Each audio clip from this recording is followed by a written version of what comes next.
ज्ञान अमृत एवं षड्यंत्र का पुस्तक है। बिहार के एडवोकेटेड शशि भूषण दास जी के द्वारा आप भी मंगा सकते हैं और यह सभी आंदोलनकारी भक्तों से आप संपर्क कर सकते हैं। मैं छत्तीसगढ़ से हूँ।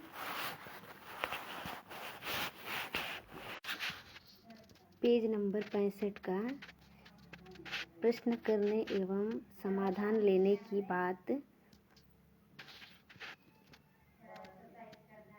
आप हम सभी पुण्य आत्माओं को नाम दीक्षा केंद्र संचालक, जिला या स्टेट या संभागीय कोऑर्डिनेटर एवं उनके सहभागियों से प्रश्न पूछने चाहिए कि आप शंका समाधान करो कि गुरुजी के रहते सहते आश्रम में अलग से कौन लोग नाम दीक्षा देना प्रारंभ करवाए थे। पुण्य आत्माओं के बीच ऐसा झूठ क्यों बोला गया कि गुरुजी का आदेश है। गुरुजी से पुण्य आत्माओं को पूछने से क्यों मना किया जाता रहा है कि पूछोगे तो गुरुजी नाराज हो जाएंगे।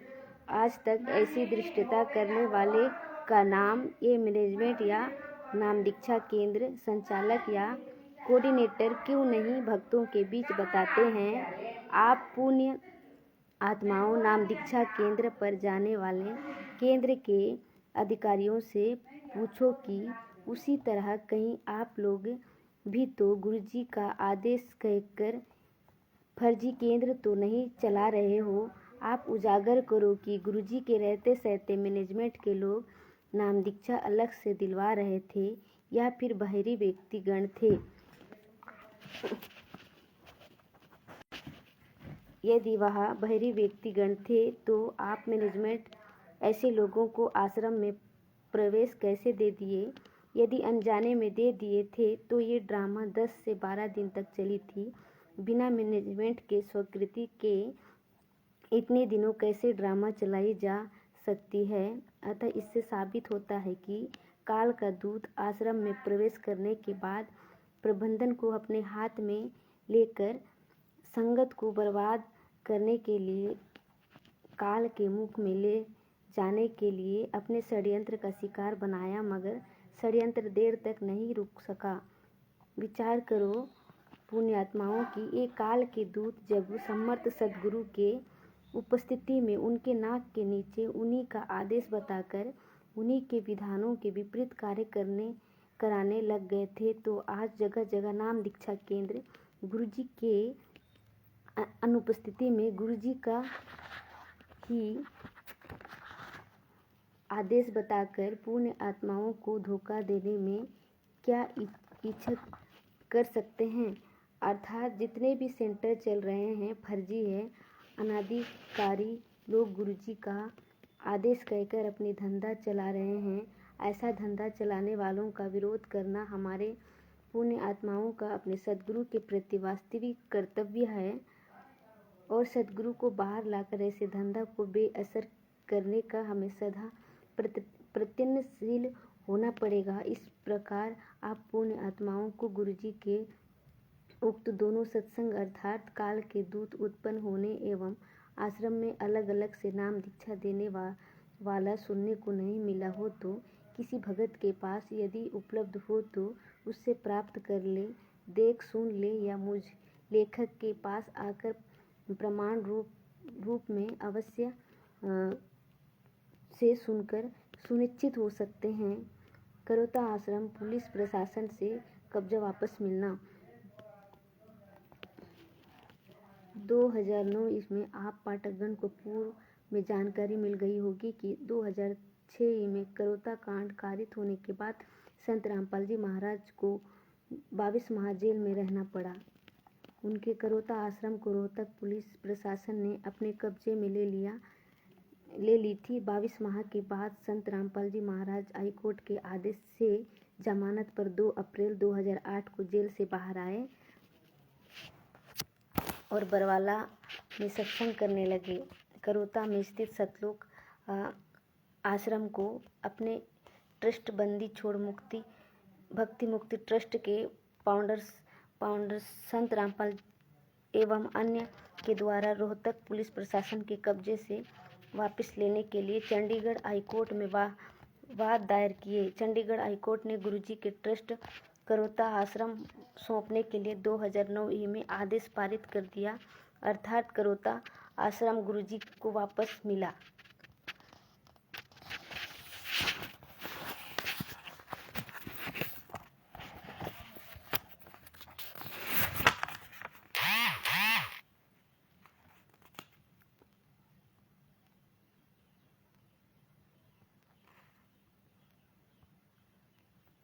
आप पुण्य आत्माएँ हैं जो शिष्य हैं संत रामपाल जी महाराज जी के, जो भगतगण हैं, जो आप आश्रमों में जाते हैं, तो आप लोग को अपने गुरु के प्रति दयालु होना चाहिए और अपने गुरु के प्रति होके से आपको सवाल करना चाहिए। इन जो कोऑर्डिनेटर लोग हैं, जो नामधन संचालक है, जो लोग चलाते हैं आपके ज़िले में, जो अपने अपने ज़िले में जहाँ जहाँ खुला है नामधन सेंटर, आप लोग जो भगत है, जो अपने गुरु के प्रति अपना फर्ज समझ के, अपना कर्तव्य समझ के आप लोग जाके उनसे सवाल करिए। कोऑर्डिनेटर लोग से करो, जो लोग चलाते हैं उनसे सवाल करिए, तो आपको सच्चाई पता चलेगा संत रामपाल जी महाराज जी के बारे में। आप लोग करते नहीं हैं, आप लोग पूछिए, सवाल पूछिए, अपने गुरु के लिए अपना कर्तव्य समझ के पूछिए। और ज्ञान अमृत षड्यंत्र का जो ये पुस्तक है आप लोग भी मंगा के पढ़िए। यह बिहार के एडवोकेट शशि भूषण धर जी के द्वारा आप प्राप्त कर सकते हैं।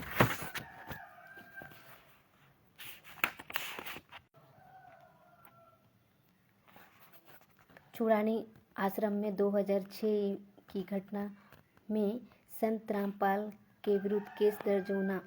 मैं यह करोता आश्रम के कांड कारित होने के पूर्व की घटनाओं से आप सभी को अवगत करा देना चाहता हूँ कि ये तो आप सभी जानते ही हैं कि अपने सद्गुरुदेव रामपाल जी महाराज गरीबदास के पंथ के अंतर्गत चूड़ानी धाम से जुड़े थे। वहाँ से अलग होने के बाद करोता आश्रम से अपना प्रचार प्रसार कबीर परमात्मा के ज्ञान का करने लगे थे। पहले जो भी आमदनी होती थी गुरुजी चूड़ानी आश्रम को सुपुर्द कर देते थे। गुरुजी चूड़ानी आश्रम को सुपुर्द कर देते थे। अपना अलग आश्रम चलाने के बाद चूड़ानी आश्रम में रुपया पैसा देना बंद कर दिए। आप सभी को यह जानकारी होगी कि संत रामपाल जी महाराज ने आर्य समाजियों व अन्य नकली गुरुओं के अज्ञान को पुण्य आत्माओं के बीच रखने लगे तो इन आचार्यों एवं गुरुओं में काफ़ी रोष उत्पन्न होने लगा था। सन 2004 से आर्य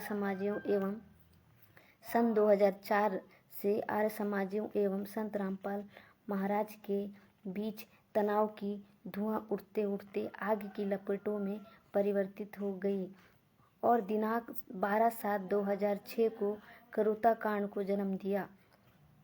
कब? 12/7/2006 को करोता कांड को जन्म दिया।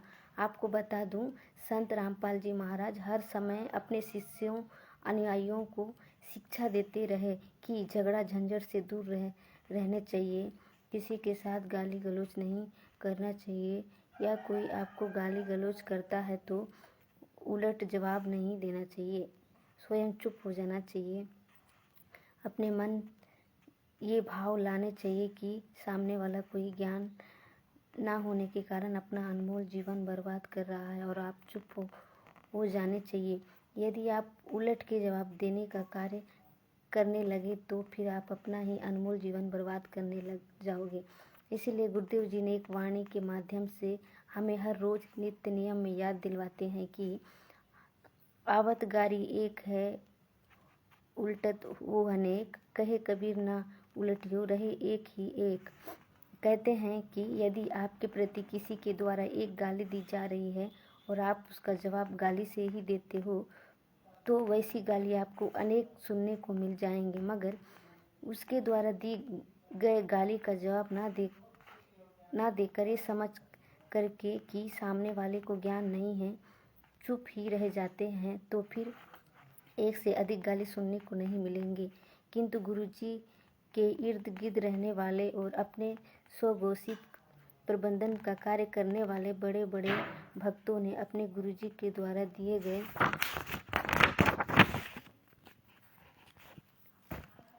ज्ञानों को अमल में नहीं लाते, बल्कि तमोगुणी के प्रभाव में ही निवास करते थे। आपको बता दूं कि दिनांक 19/6/2006 को अर्थात करोता कांड के कारित होने के लगभग 1 माह पूर्व की बात है कि अपने आप को सद्गुरु रामपाल जी महाराज का नज़दीकी शिष्य कहलाने वाले उक्त तिथि को चूड़ानी आश्रम में लगभग 3 बजे शाम में गए। चूड़ानी आश्रम का संचालक ब्रह्मस्वरूप जी उनके फॉलोअर शिष्यों से किसी बात को लेकर झगड़ा झंझट हो गई। FIR दर्ज हुआ, जिसमें संत रामपाल जी महाराज को भी मुद्दालय बनाया गया। केस क्या हुआ, संक्षिप्त में वर्णन करना आवश्यक है। चूड़ानी आश्रम में ब्रह्मस्वरूप जी अपने शिष्य अनुयायियों के साथ दिनांक 19/6/2006 को करीब 3 बजे शाम आराम कर रहे थे कि उसी समय विजय पुत्र कृष्ण ग्राम करोता के साथ 40 से 50 औरत एवं मर्द वहां आए। विजय ने बोला कि महत ब्रह्मस्वरूप ही कृष्णदास को आश्रम दिया है, उसे ठाकुरपुरा कलालटी जिला अंबाला आश्रम का महत बनाया। परिवादी का यह भी कहना है कि वह कृष्णदास महत अंबाला आश्रम वाला रामपाल जी के विरुद्ध एक किताब लिखा है, जिसमें रामपाल के षड्यंत्रों का उजागर किया है। इस कारण यह घटना किए हैं। आगे बयान दिए हैं कि कृष्ण लाटर जो ग्राम कारसोला का रहने वाला है, जो संत रामपाल जी महाराज का बहनोई है ने रिवाल्वर के वट से परिवादी से कई बाईं आंख एवं नाक पर मारा है, जिसमें चोटें आई है। घटना कारित करने के बाद indica car number HR 12G 03 canter HR 46B 7663 एवं एक स्कॉर्पियो से भाग गए। इस घटना में परिवादी ने कुल 33 लोगों के विरुद्ध FIR दर्ज कराया। वे 33 लोग कौन कौन हैं? रामपाल जी, गुरुजी विजय उर्फ दमेंद्र, राजेश, करण, राकेश, पवन, विनोद, ऋतुराज, अरेंद्र, सतवीर, विजय, मनोज, सुनील, कृष्ण, सुरेंद्र, विनय, बसंत, मुकेश, सरोज, विजेंद्र, जगबीर, रविंद्र, कृष्णकांत, देवेंद्र, पुरुषोत्तम दास, महेंद्र, ब्रह्मा देवी, रविंद्र ढाका, श्रीपाल किताबो, जगराम आदि। FIR नंबर 192 सन 2006 दिनांक 19/6/2006 है। उक्त सभी लोगों पर धारा 148, 139, 123, 342, 452, 506 एवं 120B भारतीय दंड विधान के तहत दर्ज हुआ। 12 वर्षों तक न्यायिक प्रक्रिया चलने के बाद दिनांक 24/8/2018 को फैसला आया, जिसमें 3 लोगों को इस घटना के अपराध में दोषी पाया गया। शेष बाइज्जत बरी हुए। इस अपराध में जो दोषी पाए गए हैं, पहला विजय उर्फ दमेंद्र पुत्र कृष्ण, दूसरा कृष्ण पुत्र फतेह, तीसरा सरोज पति रामवीर। इन्हें 1 साल के प्रोबेशन बॉन्ड पर रहने के लिए निर्देश दिए गए। मतलब इन्हें 28/9/2019 तक पूरी शांति बनाए रखने का दायित्व दी गई। चूँकि दिनांक 28/8/2018 को सजा के बिंदु पर निर्णय ली गई थी। मत विचार। उक्त 32 लोग संत रामपाल जी महाराज जी के इर्द गिर्द रहने वाले शिष्य हैं, लेकिन गुरुजी के ज्ञानों से इन्हें मतलब कुछ नहीं रखने हैं। जो 32 लोग थे वो संत रामपाल जी महाराज जी के इर्द गिर्द रहने वाले शिष्य हैं, लेकिन इनको गुरुजी के ज्ञान से कोई मतलब नहीं था। इनके शान शौकत मान मर्यादा के आगे गुरुजी के दिए गए ज्ञान उपदेशों एवं अधानी से कुछ मतलब नहीं है। ये एक गाली को अनेकों गाली देकर अपने विरोधियों को दबाने का पोषक है। इनके ही आचरण से चुरानी घटना में गुरुजी के विरुद्ध भी FIR दर्ज हुआ, अन्यथा गुरुजी तो इस घटना में थे ही नहीं। फिर भी बिना गुरुजी के जानकारी में दिए अपने मनमाने आचरण के कारण चुरानी जाकर झगड़ा से जवाब देकर अपनी शान शौकत मान मर्यादा को दिखाने का परिणाम हुआ कि ऐसे और स्पष्ट झूठे केसों में गुरुजी को 12 वर्षों तक कानूनी एवं न्यायिक प्रक्रिया झेलने पड़े, बदनामी का कारण धोने पड़े। आखिर में सत्य का विजय तो हुआ और दोषियों को जरूर ही सजा हुई, चाहे थोड़े ही सही, मगर दोष तो सिद्ध हुआ, सजा तो हुई। इसलिए गुरुजी ने कहा है कि साकट और स्वान को उलट जवाब ना दे। इस प्रकार चुड़ानी आश्रम की उक्त घटना दिनांक 19/6/2006 के कुछ दिनों के बीतने के बाद दिनांक 12/7/2006 को आर्य समाजियों द्वारा करोता के विरोध में गांव वालों को भड़काकर करोता आश्रम पर हमला करवा दिया तथा संत रामपाल जी महाराज एवं अन्य 37 कुल 38 लोगों पर FIR दर्ज कर करोता आश्रम को रोहतक पुलिस प्रशासन ने अपने कब्जा में ले लिया, जिसे चंडीगढ़ हाई कोर्ट ने दिनांक 9/11/2009 ही में आश्रम संत रामपाल जी महाराज के ट्रस्ट को वापस लौटाने का आदेश पारित किया कि दिनांक 25/11/2009 तक वापस कर दे। मगर ये आदेश आर्य समाजी एवं इनके समाज से आने वाले तत्कालीन मुख्यमंत्री भूपेंद्र सिंह हुड्डा को स्वीकार नहीं था। मुख्यमंत्री अपने प्रभाव से